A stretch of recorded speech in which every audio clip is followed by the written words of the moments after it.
Hello विद्यार्थी मित्रांनो, आपल्या विद्यार्थी मित्र या चॅनलवरती आपलं हार्दिक स्वागत आहे. आज आपण क्लास 10 सायन्सचा फर्स्ट चॅप्टर ग्रॅव्हिटेशन बद्दल स्टडी करणार आहोत. ग्रॅव्हिटेशन या चॅप्टरला स्टडी करण्यापूर्वी तुम्हाला त्यांचं काही बेसिक कॉन्सेप्ट येणं गरजेचं आहे. ॲक्च्युअली ग्रॅव्हिटेशन कुठून ओरिजिन झाला ते सुद्धा आपल्याला त्या ठिकाणी स्टडी करायचं आहे. सोबतच आपल्याला ह्या चॅप्टरमध्ये ग्रॅव्हिटेशनल पोटेन्शियल एनर्जी काय होतोय, ग्रॅव्हिटेशनल फोर्स काय होतोय, युनिव्हर्सल लॉ ऑफ ग्रॅव्हिटेशन काय होतोय, मोशन कोण होतोय, फोर्स कोण होतोय, सर्क्युलर मोशन कोण होतोय, युनिफॉर्म सर्क्युलर मोशन कोण होतोय, नॉन युनिफॉर्म सर्क्युलर मोशन कोण होतोय, या सगळ्यांबद्दल स्टडी करायचं आहे. सोबतच आपण या चॅप्टरचे सॉल्व आणि अनसॉल्व दोन्ही प्रकारचे न्यूमेरिकल त्या ठिकाणी आपण सॉल्व करणार आहोत. तर आपण ग्रॅव्हिटेशन या चॅप्टरला स्टडी करतोय. सगळ्यात आधी आपण त्याचं इंट्रोडक्शन बघूया की ग्रॅव्हिटेशन हा कॉन्सेप्ट, हा फिनॉमिनॉन कुठून ओरिजिन झाला. सगळ्यात आधी आपल्याला त्याचं स्टडी करावं लागेल की आपण ग्रॅव्हिटेशन कुणाला म्हणतोय. काय झालं विद्यार्थी मित्रांनो की सर इशॅक न्यूटन यांनी आपल्याला या कॉन्सेप्ट बद्दल सांगितलेलं आहे. एकदा काय झालं की एका ट्रीच्या खालती सर इशॅक न्यूटन बसलेले होते. बसल्यानंतर तिथं त्यांनी काही ऑब्झर्वेशन केलं. समजा सर इशॅक न्यूटन इथं बसलेले होते. काय झालं, त्या ट्रीवरनं किंवा वरतून एक ॲपल अर्थवरती फॉल झाला. ही अर्थ आणि ही ट्री होती. वरच्या साईडवरनं एक ॲपल अर्थवरती फॉल झाला आणि त्या ॲपलकडे सर इशॅक न्यूटन यांनी बघितल्यानंतर त्यांना असं वाटलं की हा जो ॲपल ह्या ठिकाणावरनं फॉल झाला आणि तो डाऊनवर्ड फॉल होऊन अर्थवरती आला, तो अर्थवरती स्ट्रेट लाईनच का आला, याचं रिझन शोधण्याचं काम सर इशॅक न्यूटन यांनी केलं.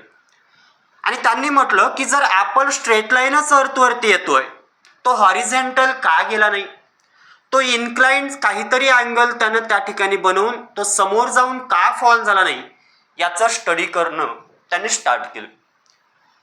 आणि त्यांच्या लक्षात असं आलं की स्टडी केल्यानंतर त्यांनी एक कॉन्सेप्ट दिला की जर ॲपल स्ट्रेट लाईनच फॉल होतोय, तो हॉरिझॉन्टली जात नाही, तो कुठल्याही प्रकारचा अँगल इन्क्लाइंड करून अर्थवरती फॉल होत नाही, याच्या मागचं काहीतरी रिझन असं असेल की अर्थ त्या ऑब्जेक्टला स्वतःकडे अट्रॅक्ट करतोय.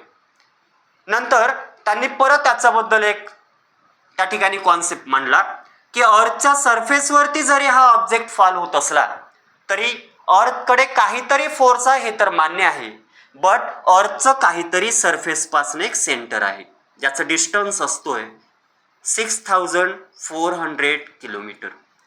आणि जो हा ॲपल त्या ठिकाणी अर्थवरती फॉल झाला, कदाचित तो ॲपल त्या अर्थच्या सेंटरकडे अट्रॅक्ट झाला असावा, असं सर इशॅक न्यूटन साहेबांनी आपल्याला त्या ठिकाणी सांगितलं. आणि तिथूनच त्या कॉन्सेप्टला किंवा त्या फिनॉमिनाला न्यूटन साहेबांनी ग्रॅव्हिटेशन असं म्हटलं. आता ग्रॅव्हिटेशन का म्हटलं तर इथं बघा, इथं जर बघितलं तर ग्रॅव्हिटी आणि अट्रॅक्शन आणि त्यालाच त्यांनी म्हटलं ग्रॅव्हिटेशन. मग ग्रॅव्हिटी म्हणजे कोण? अर्थ. आणि अट्रॅक्शन म्हणजे कोण? कुठला तरी एक अट्रॅक्ट करणारा फोर्स हा अर्थकडे होता, म्हणूनच त्याला ग्रॅव्हिटी अट्रॅक्शन ह्या दोघांचं कॉम्बिनेशन करून त्यांनी त्याला म्हटलं ग्रॅव्हिटेशन. आता मग समोर जाऊन काय झालं की ॲपलच नाही, असं कुठल्याही प्रकारचं ऑब्जेक्ट अर्थपासनं एका सर्टन हाईटपासनं जर अर्थवरती फॉल होणार असेल तर ऑब्विसली अर्थच्या सेंटरकडे तो फॉल होतोय, अर्थच्या सेंटरकडे तो अट्रॅक्ट होतोय, हे न्यूटन साहेबांनी आपल्याला सांगितलं. समजलंय विद्यार्थी मित्रांनो? म्हणजे कुठलाही ऑब्जेक्ट तुम्ही त्या ठिकाणी फॉल केलात तर तो अर्थच्या सेंटरकडे अट्रॅक्ट होईल. एवढंच नाही तर समोर जाऊन त्यांनी हेही सांगितलं की डिफरंट मास असणारे जरी दोन ऑब्जेक्ट आपण पकडलं आणि त्याला अर्थवरती फॉल केलं, समजा हा ऑब्जेक्ट 1 होता, हा ऑब्जेक्ट 2 होता, यांचं मास डिफरंट आहे, एकाचं मास m1 होतं, दुसऱ्याचं मास m2 होतं, आणि त्यांना आपण एका सर्टन हाईट पासनं जरी फॉल केलं तरी त्यांच्या लक्षात असं आलं की त्यांना अर्थवरती फॉल होण्यासाठी दोघांनाही सेम टायमिंग लागेल, असं कॉन्सेप्ट आपल्याला न्यूटन साहेबांनी दिलं. म्हणजे मास डिफरंट असू द्या, ऑब्जेक्ट सुद्धा डिफरंट असू द्या, बट त्या ठिकाणी त्यांना फॉल होण्यासाठी लागणारं जे टायमिंग आहे ते टायमिंग सेम असेल, असं आपल्याला न्यूटन सरांनी सांगितलं. आणि त्याच्यावरनंच हा ओरिजिन झाला ग्रॅव्हिटेशन, जे तुमच्या चॅप्टरचं हेडिंग आहे. तर एवढं इंट्रोडक्शन आपल्याला समजून घ्यायचं आहे की ॲपल फॉल होतोय, तो अर्थच्या सेंटरकडे अट्रॅक्ट होतोय, आणि इथं सुद्धा जो फोर्स आला त्याच फोर्सला त्यांनी म्हटलंय ग्रॅव्हिटेशनल फोर्स. आता ग्रॅव्हिटेशनल फोर्स जर त्या ठिकाणी म्हटलेला आहे तर ग्रॅव्हिटेशनल फोर्स हा व्हेरी व्हेरी वीक फोर्स आहे. तो युनिव्हर्समध्ये सगळ्यात वीक फोर्स आहे, आणि तो फक्त अट्रॅक्शन दाखवतोय, तो रिपल्सन दाखवत नाही.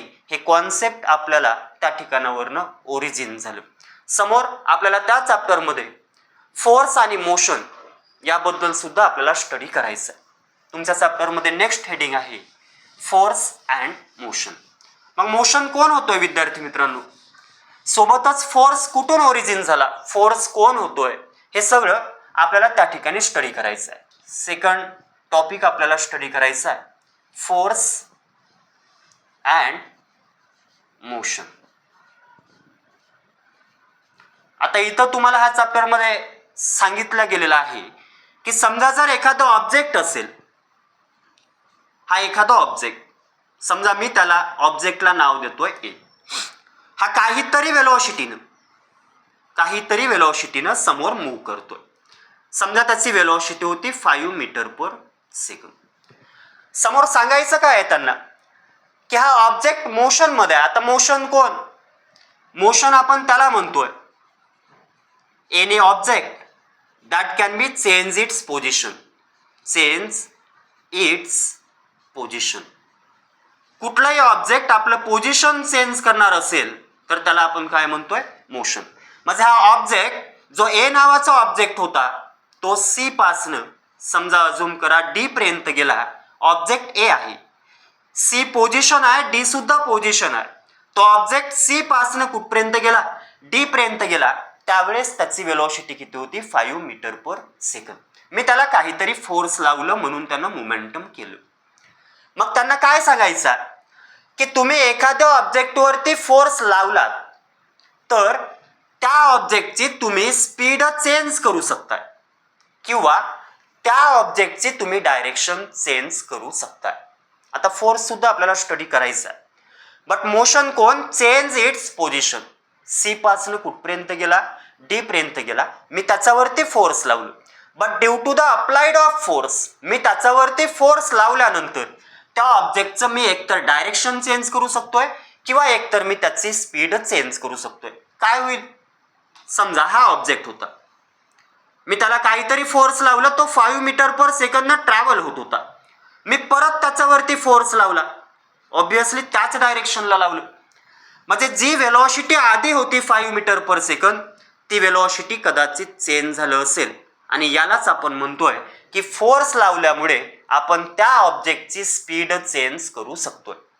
दुसरं, समजा मी त्याचं डायरेक्शनही चेंज करू शकतोय. समजा हा ऑब्जेक्ट होता जो 5 मीटर पर सेकंद त्या ठिकाणी ट्रॅव्हल करत होता, समजा मी अपोजिट डायरेक्शननं फोर्स लावला तर कदाचित तो अपोजिट डायरेक्शनला जाईल. आणि म्हणूनच तुमच्या बुकमध्ये किंवा आपल्याला स्टेट बोर्डच्या बुकमध्ये दिलेलं आहे की तुम्ही फोर्स अप्लाइड केल्यानंतर त्या ऑब्जेक्टचं तुम्ही एकतर डायरेक्शन चेंज करू शकताय किंवा त्या ऑब्जेक्टचं एकतर तुम्ही स्पीड चेंज करू शकताय. तर मोशन आपल्याला समजलेला चेंज इट्स पोझिशन चेंज होणं, दॅट इज द मोशन. त्याच्यानंतर आपण एवढंच म्हटलेलं आहे की फोर्स लावल्यानंतर एखाद्या ऑब्जेक्टचा आपण स्पीड चेंज करू शकतोय किंवा त्याचं डायरेक्शन सुद्धा आपण चेंज करू शकतोय. मग हा फोर्स कुठून आला, फोर्सचा मॅग्निट्यूड किती असतोय, तर फोर्स असतोय F = ma. आता हा कुठून आला बघा, F = ma कुठून आणला आपण, तर आपण 9th स्टँडर्डमध्ये Newton's law of motion पाहिला. न्यूटन्स लॉ ऑफ मोशन, ज्यांनी मोशन बद्दल आपल्याला लॉ दिलं. किती लॉ दिले होते विद्यार्थी मित्रांनो? 3 लॉ दिलेले होते. Newton first law, Newton second law, Newton third law. Newton first law मध्ये काय सांगण्यात आलं होतं? तुम्हाला याच्याबद्दल 9th मध्ये झालेला आहे. न्यूटन फर्स्ट लॉ मध्ये काय सांगण्यात आलं होतं? आपल्याला स्टेट सांगण्यात आल्या होत्या. किती प्रकारच्या स्टेट? 2 प्रकारच्या स्टेट. कुठल्या कुठल्या? एक रेस्ट आणि दुसरं मोशन. मग न्यूटन फर्स्ट लॉ काय म्हणतोय? Every inanimate object that can be rest then they can be continuously to be rest and that can be motion then they can be continuously to be motion until and unless applied of external unbalance force. म्हणजे त्यांना काय सांगायचं की जर एखादा object हा रेस्टमध्ये असेल तर तो कंटिन्युअसली कुठं असायला पाहिजे? रेस्टमध्येच असायला पाहिजे. किंवा एखादा ऑब्जेक्ट हा समजा ऑब्जेक्ट आहे आणि जर हा रेस्टमध्ये आहे तर तो रेस्टमध्येच राहील. आणि जर एखादा ऑब्जेक्ट आहे जो मोशनमध्ये आहे तो कंटिन्युअसली कसा राहील? मोशनमध्येच राहील. आता हे कसं? तर त्यांना हे सांगायचं की रेस्टमध्ये आहे तर तो कंटिन्युअसली रेस्टमध्ये राहायला पाहिजे. जर तो मोशनमध्ये आहे तर तो कंटिन्युअसली मोशनमध्ये राहायला पाहिजे. केव्हापर्यंत? जेव्हापर्यंत त्याच्यावरती आपण एक्सटर्नल अनबॅलन्स फोर्स अप्लाइड करणार नाही. आता अनबॅलन्स फोर्स काय होतोय आपल्याला ते सुद्धा त्या ठिकाणी स्टडी करायचं. मग यांना काय सांगायचंय? अजूम करा की एखादं ऑब्जेक्ट होतं समजा किंवा एखादा ट्रक होतो. समजा हा ट्रक मोशन करतोय त्याच्यावरती काहीतरी स्पीड होती समजा 10 मीटर पर सेकंद. बट ते स्पीड कोणामुळे आली? काहीतरी फोर्स त्या ठिकाणी लागलेलं असेल आणि म्हणून त्याला काहीतरी स्पीड भेटली. समजा तो ट्रक मोशन करतोय तर त्याच्याकडे फोर्स आहे 100 न्यूटन. आता हा कुठं आहे? मोशन मध्ये आहे. तर न्यूटन फर्स्ट लॉ काय सांगतोय आपल्याला की जर तो मोशन मध्ये असेल तर कंटिन्युअसली कसं राहायला पाहिजे? मोशन मध्येच राहायला पाहिजे. केव्हापर्यंत? जेव्हापर्यंत त्याच्यावरती आपण एक्सटर्नल अनबॅलन्स फोर्स लावणार नाही. आता अनबॅलन्स फोर्स म्हणजे काय? की समजा जर मला हा ट्रकला रोकायचा असेल आणि समजा जर मी त्याच्यावरती 99 न्यूटन फोर्स लावली तो थांबणार आहे का? तो मोशन मधनं रेस्ट मध्ये येणार आहे का? नाही. काय येणार नाही? कारण आपल्याला फोर्स कसं लावायचा? Unbalance force. जेवढा आहे तेवढं किंवा त्याच्यापेक्षा जास्त तरच तुम्ही त्याला मोशन मधनं कुठं आणाल? रेस्टमध्ये आणाल. किंवा रेस्टमध्ये कुठं न्याल? मोशनमध्ये न्याल. दॅट इज 100 न्यूटन लागलेला आहे. जर मी त्याच्यावरती 100 न्यूटन फोर्स अप्लाइड केलं तर कदाचित जो ट्रक मोशन मध्ये होता तो कदाचित रेस्टमध्ये येऊ शकेल कारण मी त्याच्यावरती अनबॅलन्स फोर्स लावलेला. समजा तोच फोर्स मी 101 न्यूटन केला तर ऑब्विसली ह्या कंडिशनला तो परफेक्टली मोशन मधनं कुठे येणार आहे? रेस्टमध्ये येणार आहे. तर हा न्यूटन फर्स्ट लॉ होता ज्याच्यामध्ये स्टेटमेंट त्या ठिकाणी दिलं आणि त्या स्टेटमेंटमध्ये त्यांनी सांगितलंय की स्टेट 2 प्रकारचे असतंय, एक रेस्ट आणि दुसरं मोशन. तुम्ही रेस्टमधनं मोशनमध्ये जाऊ शकताय किंवा मोशनमधनं रेस्टमध्ये जाऊ शकताय किंवा जेव्हा तुम्ही त्याच्यावरती एक्सटर्नल अनबॅलन्स फोर्स अप्लाइड कराल तेव्हा. ठीक आहे. मग F = ma कुठून आला? तर according to Newton second law. Newton साहेबांनी आपल्याला सेकंड लॉ दिला आणि सेकंड लॉ मध्ये त्यांनी काय सांगितलंय? Force is directly proportional to the rate of change of momentum. आणि ह्याच स्टेटमेंट वरनं आपण F = काय बनवलंय? ma बनवलाय. आपल्याला न्यूटन फर्स्ट लॉ समजलेला आहे. आता न्यूटन सेकंड लॉ आपण समजून घेऊया. न्यूटन सेकंड लॉ काय म्हणतोय बघा की F is directly proportional to the rate of change of momentum. F is directly proportional to the rate of change of momentum. आता डायरेक्टली प्रपोर्शनलचं मिनिंग काय होतोय? फोर्स वाढवलं तर momentum the rate of change of momentum वाढेल. Force कमी केला तर rate of change of momentum काय होईल? कमी होईल. म्हणजे एक क्वांटिटी वाढली तर दुसरी क्वांटिटी वाढेल. एक क्वांटिटी कमी झाली तर दुसरी क्वांटिटी काय होईल? कमी होईल. जेव्हा जेव्हा डायरेक्टली प्रपोर्शनल बाहेर काढल्या जाईल तेव्हा तेव्हा एक कॉन्स्टंट क्वांटिटी येईल. समजा अजून करा की तिथं मी कॉन्स्टंट क्वांटिटी घेतलेला आहे के आणि त्या के ची व्हॅल्यू जर मी 1 घेतलं तर मला काय भेटेल? F = dp/dt. बट मोमेंटम कोण होतोय? लिनियर मोमेंटम म्हणतोय आपण याला. मोमेंटम कोण होतोय? Mass into velocity. समजा जर आपण याला पुटअप केलं तर D upon D T M into V. मासला आपण कॉन्स्टंट मानतोय. मास कॉन्स्टंट असेल तर मासला बाहेर काढलं आणि आपल्याला भेटलंय D V upon D T. आणि तो D V upon D T म्हणजेच कोण? Acceleration. D V upon D T म्हणजेच कोण आहे? ॲक्सेलरेशन. बघा तुम्हाला डिस्प्लेसमेंट झालेलं असेल. डिस्प्लेसमेंट कोण? The shortest distance from initial position to final position. ज्या डिस्प्लेसमेंटला आपण कशानं रिप्रेझेंट करतोय? एक्स किंवा एस न रिप्रेझेंट करतो. वेलोसिटी कोण होतोय? वेलोसिटी होतोय the rate of change of displacement per unit time. आणि ॲक्सेलरेशन कोण होतोय? The rate of change of velocity per unit time. बघा इथं D V upon D T आपण त्याला लिहिलंय एफ इक्वल टू एम. म्हणजे जर तुम्ही त्याचं एखादं ऑब्जेक्टचं ॲक्सेलरेशन करणार असाल तर फोर्स लागेल. जर फोर्स आलं तर ऑब्विसली मोमेंटम त्या ठिकाणी चेंज होईल. आणि आपल्यालाही ह्या कॉन्सेप्टमध्ये तेच सांगितलेलं आहे की जर तुम्ही फोर्स आणि मोशन, फोर्स अँड मोशन ह्या कॉन्सेप्टमध्ये एवढंच सांगण्यात आलेलं आहे की जर तुम्ही एखाद्या ऑब्जेक्टवरती फोर्स लावणार असाल तर तुम्ही त्या ऑब्जेक्टचं एकतर स्पीड चेंज करू शकताय, एकतर स्पीड चेंज करू शकताय किंवा त्या ऑब्जेक्टचं तुम्ही काय करू शकताय? डायरेक्शन चेंज करू शकताय. आता हे स्पीड आणि डायरेक्शन कोण? तर वेलोसिटी. वेलोसिटी आपल्याला त्या ठिकाणी दोन क्वांटिटी रिप्रेझेंट करतोय. एक तर स्पीड आणि दुसरं येतोय डायरेक्शन. म्हणजे वेलोसिटी दोन पद्धतीनं चेंज होऊ शकतोय. एक तर त्याचा मॅग्निट्यूडनं किंवा एक तर त्याचा direction. Speed due to the magnitude येतोय. आणि जिथं मॅग्निट्यूड आणि डायरेक्शन रिप्रेझेंट केलं जातंय त्यालाच आपण काय म्हणतोय? वेक्टर क्वांटिटी म्हणतोय. ठीक आहे. तर तुम्हाला वेक्टर क्वांटिटी झालेलं नाही तर एवढंच लक्षात ठेवा की वेलोसिटी एकतर मॅग्निट्यूडनं चेंज होईल किंवा वेलोसिटी एकतर डायरेक्शननं चेंज होईल. म्हणजेच आपल्याला काय समजून घ्यायचं की फोर्स लावलात तर त्याचं मॅग्निट्यूड चेंज होईल किंवा त्याचं तुम्ही डायरेक्शन चेंज करू शकता. ठीक आहे. समजलं विद्यार्थी मित्रांनो? याच्यानंतर आपल्याला सर्क्युलर मोशन बघायचं आहे आणि सेंट्रिपिटल फोर्स सुद्धा बघायचा आहे. सेंट्रिपिटल फोर्स आणि सर्क्युलर मोशन ह्याच सगळ्या कॉन्सेप्टवरनं, ह्याच सगळ्या बेसिक कॉन्सेप्टवरनं आपल्याला स्टडी करायचं आहे. तर नेक्स्ट टॉपिक आपण स्टडी करणार विद्यार्थी मित्रांनो, दॅट इज ग्रॅव्हिटेशन मधलं. नेक्स्ट आपल्याला बघायचं आहे सर्क्युलर मोशन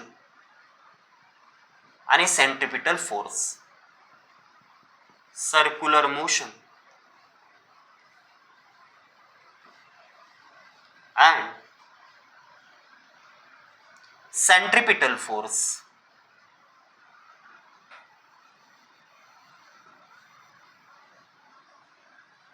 सर्क्युलर मोशन कोण होतोय? मोशन मी तुम्हाला त्या ठिकाणी सांगितलेलं आहे. Any object that can B change it's position. आता आपल्याला सर्क्युलर मोशन बघायचं आहे आणि त्या सर्क्युलर मोशन मध्ये आलेलं आपल्याला सेंट्रिपिटल फोर्स सुद्धा त्या ठिकाणी बघायचं. मग सर्क्युलर मोशन आपल्याला जर बनवायचं असेल, आपल्याला तशा प्रकारचं मोशन करायचं असेल तर काय करा? एक स्टोन घ्यायचं, एक स्टोन घ्यायचं आणि एक स्ट्रिंग घ्यायची म्हणजे दोरी घ्यायची. त्या स्ट्रिंगच्या एका एंडला स्टोन बांधायचं आणि दुसरा एंड आपल्या हँडमध्ये ठेवायचं. काय होईल? आणि त्याला सर्कलमध्ये घुमवायचं. काय होईल? तो जो स्टोन जो बांधलेला आहे आपण त्या स्ट्रिंगला, हा झाला तुमचा हँड. तो काय करेल? एक सर्क्युलर मोशन, सर्कलमध्ये आपण त्याला फिरवलं आणि त्या ठिकाणी एक सर्क्युलर मोशन त्यानं बिहेव केलं. तशा प्रकारचं मोशन त्यानं त्या ठिकाणी दाखवलं. हा तुमचा हँड म्हणजे हा तुमचा होता रिजिड सपोर्ट, ज्याला सर्क्युलर मोशन मध्ये आपण म्हणणार सेंटर. आणि हा होताय तुमचा स्टोन. मी त्याला हँडमध्ये पकडलं आणि त्याला फिरवलं, त्यानं ज्या प्रकारचं मोशन दाखवलं त्यालाच आपण म्हणतोय सर्क्युलर मोशन. मग सर्क्युलर मोशनचं डिफाईन काय बनेल? सेंट्रिपिटल फोर्स कसा आला? सेंट्रिपिटल फोर्स कसा आला? त्या ऑब्जेक्टनं सेंट्रिपिटल फोर्स लावल्यामुळे सर्क्युलर मोशन का झाला? हे सगळं आपल्याला त्या ठिकाणी स्टडी करायचं. मग बघा काय होईल, काय डिफाईन बनवू शकतोय आपण सर्क्युलर मोशनची? The motion of the particle. कुठल्याही प्रकारचं मोशन जो पार्टिकल दाखवत असेल दॅट इज सर्क्युलर मोशन कुणाला म्हणणार? The motion of the particle.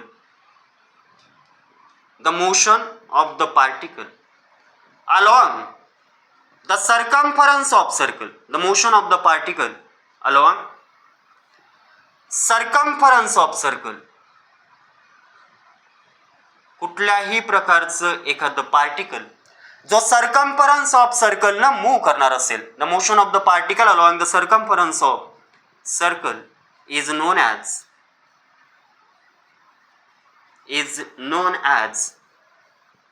Circular motion.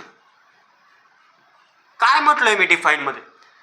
The motion of the particle, कुठल्याही प्रकारचं पार्टिकल जो मोशन दाखवेल, कोणाच्या अकॉर्डिंग दाखवेल? सर्कम्फरन्स ऑफ सर्कलच्या अकॉर्डिंग दाखवेल. मग सर्कम्फरन्सचं व्हॅल्यू किती? सर्कम्फरन्सचा व्हॅल्यू किती? आता अजून करा, हा सर्कल आहे, हा सर्कलचा काय आहे? सेंटर आहे. सेंटर पासनं हा ऑब्जेक्ट आहे. जर हा सेंटर पासनं ऑब्जेक्ट आहे तर याचं काहीतरी रेडियस आहे. त्या रेडियसला मी मानतोय कॅपिटल आर आहे. आणि हा पार्टिकल तेव्हापर्यंत सर्क्युलर मोशन दाखवणार नाही जेव्हा तो ए पासनं निघालाय, आणि जेव्हापर्यंत तो ए वरती येणार नाही तेव्हापर्यंत तो सर्क्युलर मोशन बनणार नाही. मग जर तो ए पासनं निघाला आणि परत जर ए पर्यंत आला तर किती डिग्रीचा अँगल त्यानं त्या ठिकाणी बनवलं? तर आपण म्हणू शकतोय त्यानं 360 डिग्रीचा अँगल बनवलं. मग सर्कम्फरन्स काय होईल? सर्कम्फरन्स होतोय, सर्कम्फरन्सचा व्हॅल्यू होतोय ट्वाइस पाय आर. आर का? आर रेडियस होती. ट्वाइस पाय का? कारण त्यानं त्या ठिकाणी एक कम्प्लीट अँगल बनवलं. किती डिग्रीचं? 360 डिग्रीचं. आणि ट्वाइस पाय म्हणजेच किती होतोय? 360 degree.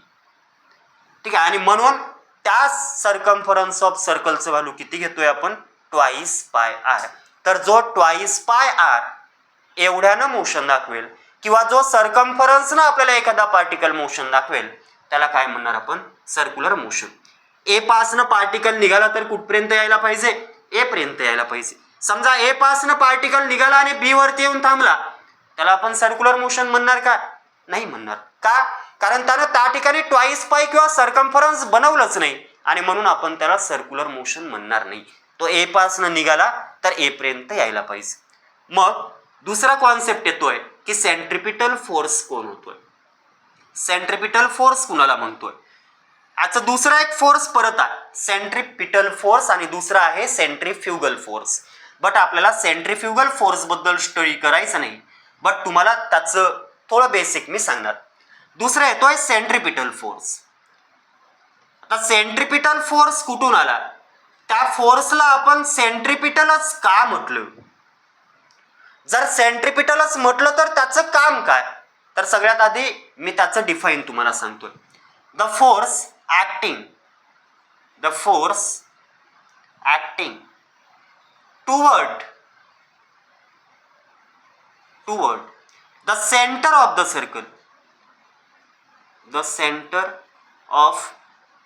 Circle, known as centripetal force.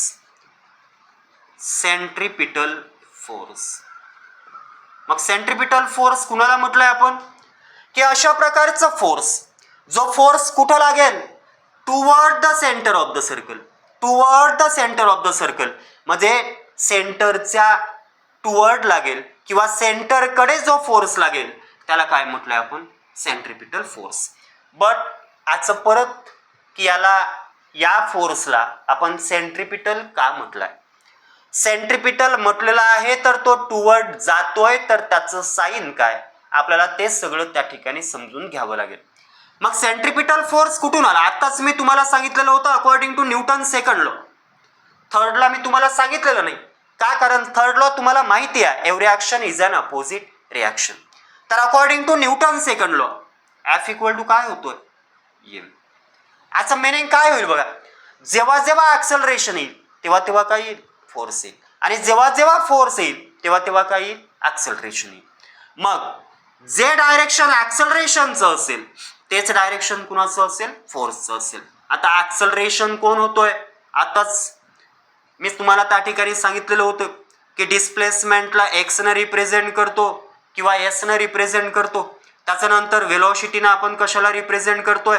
dx/dt. म्हणजे वेलोसिटीला v न रिप्रेझेंट करतो आणि त्याचा फॉर्म्युला काय होतोय dx/dt, that is the rate of change of displacement per unit time. आणि ऍक्सलरेशन कोण होतोय, the rate of change of velocity per unit time. But मी तुम्हाला याच्यापूर्वीच काही वेळापूर्वीच तुम्हाला सांगितलेला वेलोसिटी एकतर मॅग्निट्यूडही दाखवतोय आणि सोबतच काय दाखवतोय, डायरेक्शन सुद्धा दाखवतोय. मग ऍक्सलरेशन तेव्हा येईल जेव्हा वेलोसिटी काय होईल, चेंज होईल. जोपर्यंत वेलोसिटी चेंज होणार नाही तेव्हापर्यंत काय येणार नाही, ऍक्सलरेशन येणार नाही. मग ऍक्सलरेशनचे सुद्धा 4 टाईप. पहिलं सेंट्रिपिटल ऍक्सलरेशन. पहिलं येतोय सेंट्रिपिटल ऍक्सलरेशन. मग सेंट्रिपिटल ऍक्सलरेशन कुणाला म्हणतोय आपण, अशा प्रकारचं ऍक्सलरेशन जो ऍक्सलरेशन वेलोसिटीचं डायरेक्शन चेंज झाल्यामुळे आलं, वेलोसिटीचं डायरेक्शन चेंज झाल्यामुळे आलं, त्या ऍक्सलरेशनला काय म्हणतोय आपण, सेंट्रिपिटल ऍक्सलरेशन.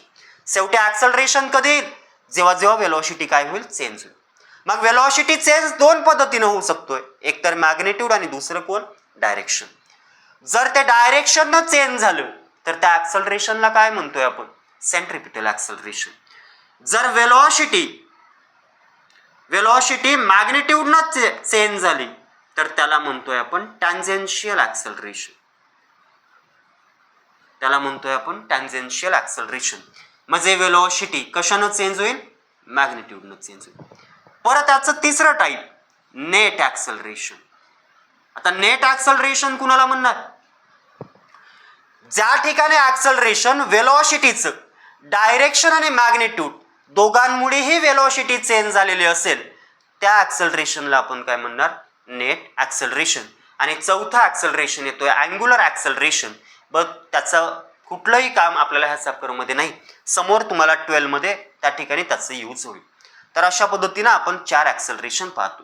आपलं कॉन्सेप्ट काय होतं की हा फोर्स आलाय बट सेंट्रिपिटलच का म्हटलं असेल तर मी आताच म्हटलं की F इक्वल टू काय होतोय, ma. जेव्हा जेव्हा ऍक्सलरेशन येईल तेव्हा तेव्हा कोण येईल, फोर्स.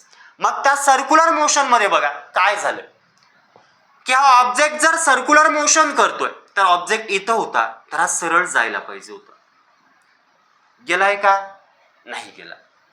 मग काय होईल, समजा जर हा ऑब्जेक्ट इथं आला तर इथपासून समोर जायला पाहिजे होता, बट तो गेलाय का, नाही, तो थोडा टिल्टेड झाला. ऑब्जेक्ट जर इथं आला तर तो सरळ जायला पाहिजे होता, गेलाय का, नाही गेला. ऑब्जेक्ट इथं आला तर तो परत सरळ जायला पाहिजे होता, गेलाय का, नाही. म्हणजे त्या ऑब्जेक्टची वेलोसिटी तर चेंज होतोय due to the direction. Speed constant आहे, स्पीड काय कॉन्स्टंट आहे, बट त्या ऑब्जेक्टची डायरेक्शन चेंज होतोय. आणि जर डायरेक्शन चेंज होतोय तर वेलोसिटी चेंज होतोय, कारण वेलोसिटी 2 पद्धतीनं चेंज होतोय, एक तर मॅग्निट्यूड आणि दुसरं कोण, डायरेक्शन. मग इथं वेलोसिटी चेंज होतोय ड्यू टू द डायरेक्शन. त्या ऑब्जेक्टचं डायरेक्शन चेंज झाल्यामुळे त्या ठिकाणी जे ऍक्सलरेशन येतोय त्या ऍक्सलरेशनला आपण म्हणतोय सेंट्रिपिटल ऍक्सलरेशन. मग जर ऍक्सलरेशनच सेंट्रिपिटल आहे तर फोर्स सुद्धा काय असेल, सेंट्रिपिटल फोर्स. आणि म्हणूनच त्या टॉपिकला आपण नाव दिलं सेंट्रिपिटल फोर्स. अशा पद्धतीनं तुम्हाला ते सगळं स्टडी करायचं आहे, त्याचं कॉन्सेप्ट तुम्हाला ऍक्च्युअल समजून घ्यायचं. परत सर्क्युलर मोशन सुद्धा 2 प्रकारचं, एक युनिफॉर्म सर्क्युलर मोशन आणि दुसरं असतोय नॉन युनिफॉर्म सर्क्युलर मोशन. मग युनिफॉर्म सर्क्युलर मोशन कुणाला म्हणणार, समजा जर ह्या ऑब्जेक्टनं सर्क्युलर मोशन केलेला, युनिफॉर्म कुणाला म्हणणार, ज्या सर्क्युलर मोशन मध्ये एखाद्या ऑब्जेक्टची स्पीड कॉन्स्टंट आहे. म्हणजे इथंही त्याची स्पीड 5 मीटर पर सेकंद आहे, इथंही त्याची स्पीड 5 मीटर पर सेकंद आहे, इथंही त्याची स्पीड 5 मीटर पर सेकंद आहे आणि इथंही गेल्यानंतर 5 मीटर पर सेकंद आहे. तर ऑब्विसली त्या ठिकाणी आपण म्हणू शकतोय की त्याची स्पीड कॉन्स्टंट आहे. ज्या ठिकाणी स्पीड कॉन्स्टंट असेल त्याला युनिफॉर्म सर्क्युलर मोशन म्हणणार. आणि ज्या ठिकाणी स्पीड व्हेरिएबल असेल, म्हणजे इथं 5 आहे, इथं जाऊन 3 झाली, इथं जाऊन 2 झाली, तर त्याला आपण काय म्हणणार, नॉन युनिफॉर्म सर्क्युलर मोशन. मग सेंट्रिपिटल फोर्सचे डिफाईन आपण काय म्हटलेलं होतं, the force acting toward of the centre of the circle. म्हणजे त्या ठिकाणी बघा हा ऑब्जेक्ट सरळ जायला पाहिजे होता, गेला नाही, त्याला कोणीतरी सेंटरच्या टुवर्ड खिचलं आणि त्याच फोर्सला आपण म्हटलं सेंट्रिपिटल फोर्स. तो toward the centre of the circle असतोय आणि त्या सेंट्रिपिटल फोर्सची व्हॅल्यू असतोय F equal to actually negative mv²/r. Negative का विद्यार्थी मित्रांनो? त्या ठिकाणी आर जो बघा रेजिस्टर त्या ठिकाणी जो आर आहे तो रेडियस आहे. त्या ठिकाणी जो आर आहे तो रेडियस आहे आणि जर तो रेडियस आहे तर रेडियस ही वेक्टर क्वांटिटी आहे आणि त्याचं जे डायरेक्शन असतंय ते आउटवर्ड असतोय आणि जो सेंट्रिपिटल फोर्स आहे त्याचं जे डायरेक्शन आहे ते toward the centre of the circle आहे. दोघांचं डायरेक्शन अपोजिट आहे म्हणून आपण त्याला लिहितोय निगेटिव्ह साईन. शेवटी जर तुम्ही त्याला मॅग्निट्यूड फॉर्म मध्ये लिहिलात तर आपण त्याला लिहू शकतोय F इक्वल टू mv²/r. म्हणजे इथून ह्या टॉपिक मधनं आपण काय काय शिकलोय? सर्क्युलर मोशन कोण? The motion of the particle along the circumference of circle, त्याला म्हणतोय आपण सर्क्युलर मोशन. सर्क्युलर मोशनचे दोन type, uniform circular motion, non uniform circular motion. Uniform circular motion आपण त्याला म्हणतोय की ज्या ठिकाणी स्पीड कॉन्स्टंट असेल. नॉन युनिफॉर्म सर्क्युलर मोशन आपण त्याला म्हणतोय की ज्या ठिकाणी स्पीड काय असेल? व्हेरिएबल असेल. स्पीड म्हणजेच काय? Magnitude of velocity. त्याच्यानंतर बघा आपल्याला दुसरं कॉन्सेप्ट बघायचं होतं सेंट्रिपिटल फोर्स. सेंट्रिपिटल फोर्स कुणाला म्हटलंय? The force acting toward the centre of the circle. अशा प्रकारचा फोर्स जो toward the centre of the circle लागेल त्याला आपण म्हणतोय सेंट्रिपिटल फोर्स. सेंट्रिपिटल नाव का देण्यात आलं ते आपण इथं सगळं पाहिलेलं आहे.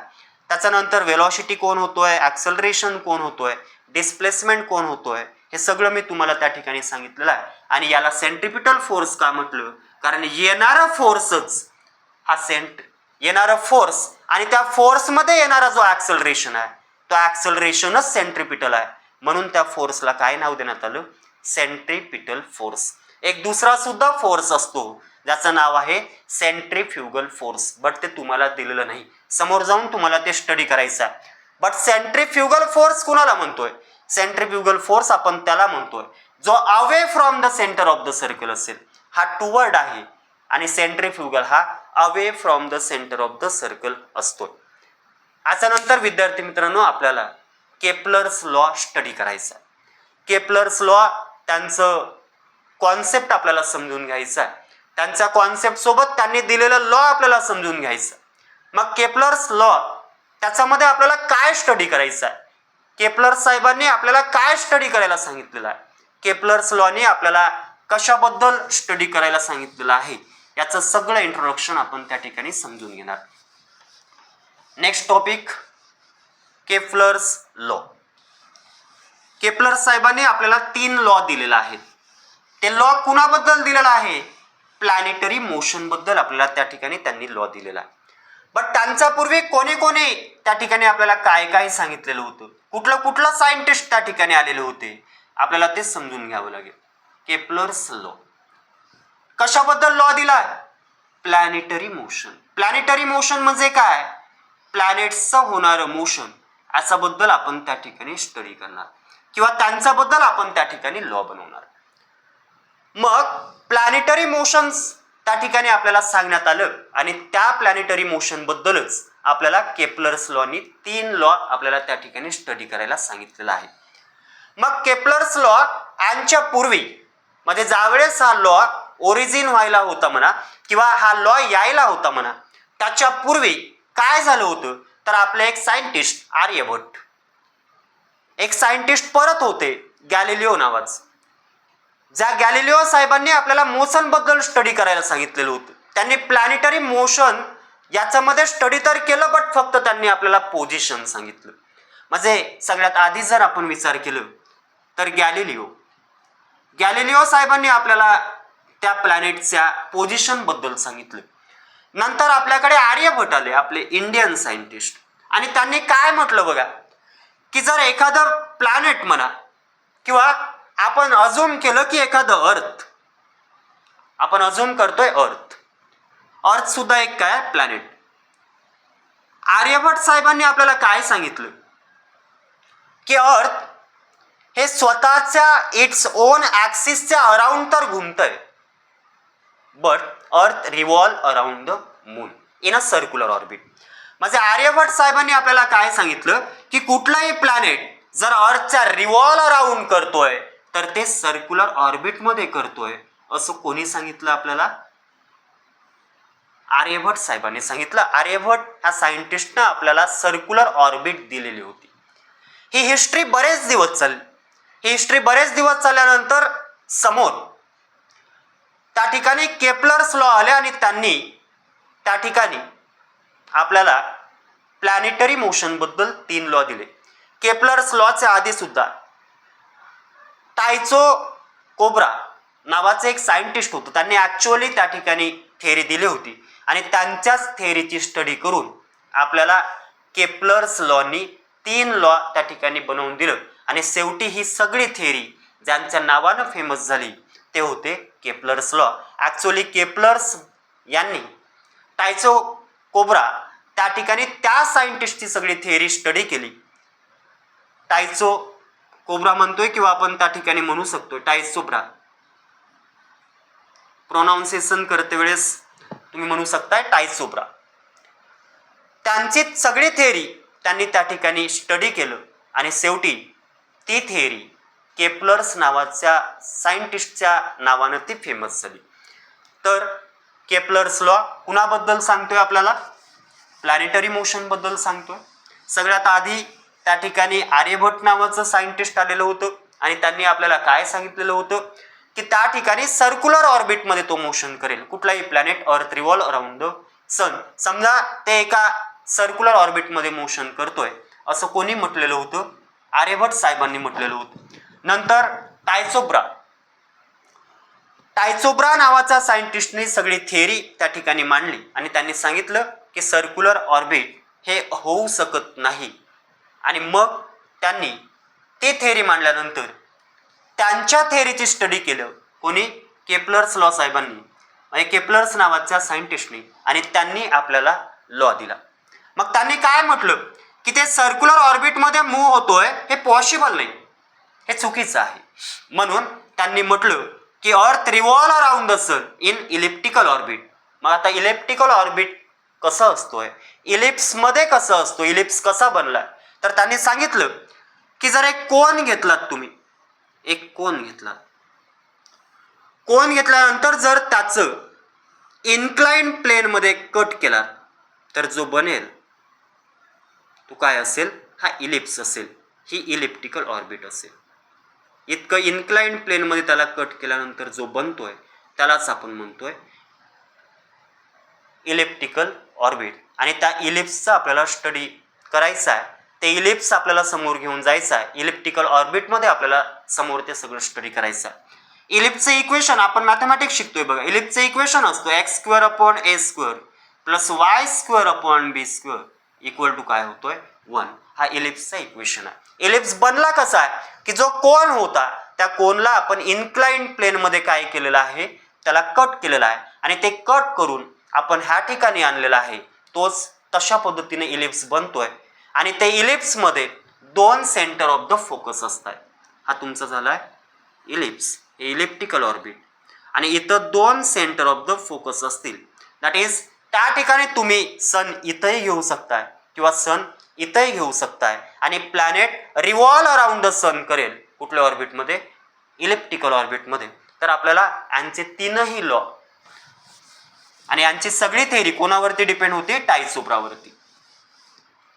त्या टायचोब्रावरतीच ही सगळी थेअरी डिपेंड होती. बघा केपलरचा फर्स्ट लॉ, त्यालाच म्हणतोय आपण law of orbit. Kepler's first law, त्याच लॉला आपण काय म्हणतोय? Law of orbit. Kepler first law मध्ये काय सांगण्यात आलं? Planet revolve around the sun, revolve around the sun in revolve around the sun in elliptical orbit. म्हणजे त्यांनी फर्स्ट लॉ मध्ये फक्त आपल्याला ऑर्बिट सांगितली आणि म्हणूनच आपण त्याला काय म्हटलं, law of orbit. Planet revolve around the sun in elliptical orbit. त्या ठिकाणी हे झालं इलिप्टिकल ऑर्बिट्स. इथं दोन फोकस असतील, दोन आपण त्या ठिकाणी म्हणू शकतोय पोझिशन असतील. तुम्ही एकतर सन इथं घेऊ शकताय किंवा एकतर इथंही घेऊ शकताय. समजा जर मी इथं घेतलं आणि जर इथं एखादं प्लॅनेट मी घेतलं तर हा प्लॅनेट इलिप्टिकल ऑर्बिटमध्ये मूव्ह करेल असं त्यांना सांगायचं. इथून एक्स ॲक्सिस आणि वाय ॲक्सिसवरती हा डिपेंड करतो. याला म्हणतोय आपण मेजर ॲक्सिस आणि याला म्हणतोय आपण मायनर ॲक्सिस. मायनर ॲक्सिस का? मायनर ॲक्सिस कारण याचं असणारं डिस्टन्स कमी आहे ॲज कम्पेअर टू दिस, म्हणून आपण याला म्हटलंय मायनर ॲक्सिस. याला म्हणतोय आपण मेजर ॲक्सिस. परत याला पेरिफेलॉन सुद्धा म्हणतोय आपण याला. ह्या डिस्टन्सला परत आपण ॲपोलॉजी सुद्धा म्हणतोय. तर अशा पद्धतीनं फर्स्ट लॉ आपल्याला समजून घ्यायचा आहे की कुठलाही प्लॅनेट जर सनच्या अराउंड मोशन करत असेल तर तो कुठल्या ऑर्बिटमध्ये असायला पाहिजे, इलिप्टिकल ऑर्बिटमध्ये असायला पाहिजे असं कोणी सांगितलं आपल्याला, केपलर फर्स्ट लॉनं सांगितलं. यालाच आपण काय म्हटलेलं होतं, Kepler first law.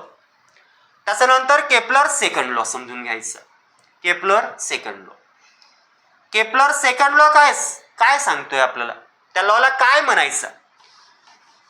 The line joining between sun to the planet equal area swept out in equal interval of time. म्हणजेच त्या सेकंड लॉला काय सांगायचं, equal area swept out in equal interval of time.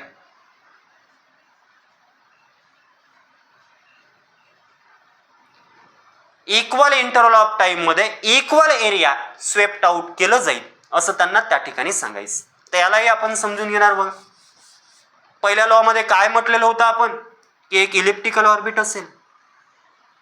Elliptical orbit मध्ये त्या ठिकाणी दोन फोसाय असतील किंवा फोकस पॉइंट असतील. एका ठिकाणी आपण सन घेणार, दुसऱ्या पोझिशन वरती सुद्धा आपण घेऊ शकतोय, बट इथं घेतलं तर इथं घेणार नाही. समजा जर सन इथं होता, मी लाईन जॉईनिंग करतोय बघा की हा तुमचा प्लॅनेट, हा प्लॅनेट रिव्हॉल्व करतोय, हा प्लॅनेट रिव्हॉल्व करतोय. समजा हा इथपासून इथपर्यंत गेला. यानं जेवढा एरिया कव्हर केलेला आहे, जेवढ्या टायमिंग मध्ये केलेला आहे तेवढ्याच टायमिंग मध्ये बाकीच्याही ठिकाणी एरिया कव्हर केलं जाईल एवढंच केपलर सेकंड लॉला सांगायचं. असं काय म्हटलं गेलेलं असेल, कारण जेव्हा हा प्लॅनेट दूर होता त्याची वेलॉसिटी कमी होती आणि जर तो जवळ येतोय तर प्लॅनेटची वेलॉसिटी काय होत जाईल, इन्क्रीज होत जाईल. म्हणजे जर हा प्लॅनेट इथपर्यंत आला तर इथपासून इथपर्यंत त्याने एक एरिया कव्हर केलेला आहे. सेम त्याच लाईनला मी जर जॉईनिंग केलं त्या ठिकाणी इथपासून इथपर्यंत तोच प्लॅनेट, हा प्लॅनेट इथपासून इथपर्यंत गेला. जेवढ्या टायमिंग मध्ये त्याने इक्वल एरिया त्या ठिकाणी कव्हर केलेला असेल, जेवढा एरिया यानं कव्हर केलेला असेल तेवढ्याच टायमिंग मध्ये त्यानं सुद्धा एरिया कव्हर केलेला असेल. आणि म्हणून सेकंड लॉ मध्ये आपल्याला सांगण्यात आलंय की equal area in equal interval of time मध्ये त्या ठिकाणी स्वेप्ट आउट केला जाईल, कव्हर केला जाईल, जरी त्याची वेलॉसिटी इन्क्रीज झालं तरी आणि जरी वेलॉसिटी डिक्रीज झालं तरी. वेलॉसिटी डिक्रीज कधी होईल, जेव्हा प्लॅनेट सनपासून दूर जायला लागेल. आणि वेलॉसिटी इन्क्रीज कधी होईल, जेव्हा प्लॅनेट त्या ठिकाणी त्याच्या जवळ येईल. आणि अशा पद्धतीने समजा मी प्लॅनेट परत पकडलं की प्लॅनेट इथं होता आणि इथपासून इथपर्यंत गेला. सेम हाही एका सेकंदामध्ये होतोय, हाही एका सेकंदामध्ये होतोय. अजूम करा तर हाही एका सेकंदामध्ये इक्वल एरिया स्वेप्ट आउट करेल, इक्वल एरिया कव्हर करेल असं सेकंड लॉला त्या ठिकाणी सांगायचं आहे. आणि म्हणूनच आपण याला म्हणतोय लॉ ऑफ एरिया. त्यानंतर केपलरचं थर्ड लॉ. केपलरचं थर्ड लॉ आणि केपलरच्या थर्ड लॉ मध्ये आपल्याला एक स्टेटमेंट दिलेलं आहे. ते स्टेटमेंट आपण समजून घेणार. केपलर थर्ड लॉ आपल्याला काय सांगतोय बघा. The period of revolution that is the square of the period of revolution is directly proportional to the radius cube of the radius. आता रेडियस कोण होतं? The distance between planet to the sun. त्या रेडियसचं cube आणि T square कोण आहे? Square of the period of revolution. हा काय असेल? डायरेक्टली प्रपोर्शनल असेल. म्हणजे टी हा टीच्या स्क्वेअर मध्ये वाढत जाईल तर आर हा आरच्या क्यूब मध्ये वाढत जाईल. बट जर टी वाढला तर आर वाढेल, जर टी कमी झाला तर आर कमी होईल. यालाच म्हणतोय आपण डायरेक्टली प्रपोर्शनल. मग मी याला लिहितोय बघा. जेव्हा जेव्हा डायरेक्टली प्रपोर्शनल बाहेर काढलं जातंय तेव्हा तेव्हा एक कॉन्स्टंट क्वांटिटी येत आहे. त्या कॉन्स्टंट क्वांटिटीला मी म्हणतोय के. इंटू मध्ये कोण? R cube. समजा मी आर क्यूबला इकडे घेऊन आलोय तर मला काय भेटेल? T square upon R cube equal to मला काय भेटेल? K. That is the third law of Kepler. केपलरचं थर्ड लॉ. आणि ह्या लॉला काय म्हणतोय आपण? Law of period. Law first लॉला आपण काय म्हटलं होतं? Law of orbit. सेकंड लॉला आपण काय म्हटलेलं आहे? Law of area. आणि थर्ड लॉला आपण काय म्हटलेलं आहे? Law of period. First law काय होता? The planet revolve around the sun in elliptical orbit. Second law काय होता? काय बघितलेलं आहे आपण त्या ठिकाणी सेकंड लॉ मध्ये? की इक्वल एरिया स्वेप्ट आउट केला जाईल. Equal area swept out in equal interval of time. That is the Kepler second law. आणि केपलर थर्ड लॉ काय होता? तर केपलर थर्ड लॉ तुम्हाला काय सांगतोय? Square of the period of revolution is directly proportional to the cube of the radius. आणि हा radius म्हणजेच distance between the sun and planet. Directly proportional बाहेर काढलं, एक कॉन्स्टंट क्वांटिटी आलं. दॅट इज आपल्याला ratio भेटलाय T square upon R cube equal to K. तर आज आपण त्या ठिकाणी ग्रॅव्हिटेशन पाहिलं कसं आलं. ग्रॅव्हिटेशनसाठी कुठल्या प्रकारचं हिस्ट्री त्या ठिकाणी होतं आपण ते सांगितलेलं आहे. त्याच्यानंतर आपण त्या ग्रॅव्हिटेशनला बघितल्यानंतर फोर्स अँड मोशन पाहिलं. फोर्स लागल्यानंतर त्या ठिकाणी एखाद्या ऑब्जेक्टचं आपण डायरेक्शन किंवा त्याचं स्पीड चेंज करू शकतोय. त्याच्यानंतर प्लॅनेटरी मोशनसाठी कोण आलेलं होतं? केपलर्स लॉ आलेलं होतं. सगळ्यात आधी आर्यभट आलं आणि त्यांनी काय सांगितलेलं होतं? सर्क्युलर मोशन आपल्याला सांगितलेलं होतं. नंतर टायचोब्रा आलं आणि टायचोब्रा हा नावाचा सायंटिस्टनं आपल्याला सांगितलं की ते सर्क्युलर ऑर्बिटमध्ये फिरतोय. हे जे सांगण्यात येतोय ते खोटं आहे. ते बरेच दिवस हिस्ट्री चालली, बट जेव्हा टायचोब्रानं त्या ठिकाणी आपल्याला सांगितलं की हे रॉंग आहे तेव्हा त्यांनी त्याचं स्टडी केलं आणि त्यांच्या स्टडीला केपलर्स नावाच्या सायंटिस्टनं स्टडी केलं आणि शेवटी ती थेरी केपलर्स नावानं फेमस झाली. आणि म्हणून केपलर फर्स्ट लॉ आपण म्हणतो, केपलर सेकंड लॉ म्हणतो, केपलर थर्ड लॉ म्हणतो. पहिल्या लॉमध्ये ऑर्बिट बद्दल सांगितलंय म्हणून लॉ ऑफ ऑर्बिट. दुसऱ्या लॉ मध्ये एरिया बद्दल सांगितलंय म्हणून लॉ ऑफ एरिया. तिसऱ्या लॉ मध्ये पिरियड बद्दल सांगितलेलं आहे म्हणून आपण त्याला काय म्हणतोय? Law of period. समोर आपल्याला त्या ठिकाणी Newton's law of gravitation, universal law of gravitation study करायचा आहे. नेक्स्ट क्लासमध्ये आपण universal law of gravitation study करणार. असे कॉन्सेप्च्युअल लेक्चर बघण्यासाठी विद्यार्थी मित्र या चॅनलला आपण सबस्क्राईब करून ठेवा, जेणेकरून येणारे अपकमिंग व्हिडिओ त्याचं नोटिफिकेशन तुम्हाला येईल. धन्यवाद. थँक्यू.